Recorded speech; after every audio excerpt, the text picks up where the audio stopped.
जो लोग सत्य, अहिंसा, अस्तेय आदि के मामले में किसी भूल को उतना गंभीर नहीं मानते, लेकिन तथाकथित ब्रह्मचर्य अर्थात स्त्री और पुरुष के बीच संबंधों के भंग से आप एकदम परेशान होते हैं।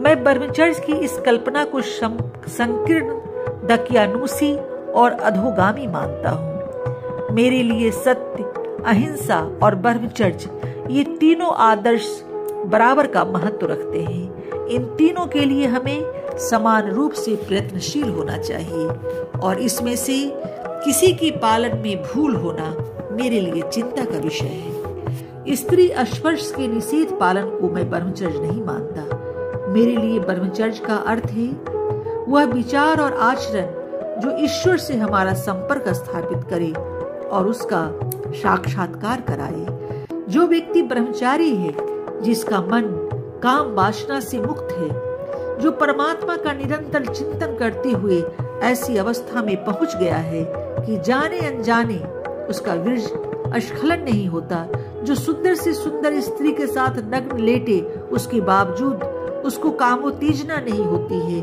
ऐसा व्यक्ति वही हो सकता है जो मिथ्या भाषण न करे, जो संसार के किसी भी व्यक्ति का अहित चिंतन न करता हो और न अहित करता हो, जो क्रोध और द्वेष की भावना से सर्वथा मुक्त हो और भगवत गीता में बताए गए अर्थ के अनुसार अनासक्त हो, ऐसा व्यक्ति पूर्ण ब्रह्मचारी है। ब्रह्मचारी का शाब्दिक अर्थ है ऐसा व्यक्ति जो प्रतिदिन सुस्थिर गति से परमात्मा की ओर बढ़ रहा है और जो हर कार्य केवल इसी लक्ष्य को ध्यान में रखते हुए करता है।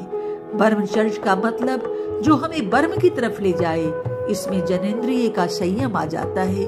वह संयम मन, वाणी और कर्म से होना चाहिए। अगर कोई मन से भोग करे और वाणी से तथा स्थूल कर्म पर काबू न पाए तो वह ब्रह्मचर्य नहीं चलेगा। विवाहित है तो क्या हुआ, सिर्फ प्रजापति के लिए व्रत का तोड़े या 4-5 साल में एक बार। विवाहित स्त्री पुरुष का यह कर्तव्य है कि वे अपने विवाह का अनुचित अर्थ न करें। 25 से 30 साल तक विवाह नहीं करने का प्रण करना चाहिए। बालकों को शादी करके उन्हें संसार की खटपट जवाबदेहियों में उलझा देने से बढ़कर उनका और बड़ा अहित क्या हो सकता है। जो थोड़े समय के लिए भी ब्रह्मचर्य का पालन करेंगे वे अपने मन और तन में बढ़ी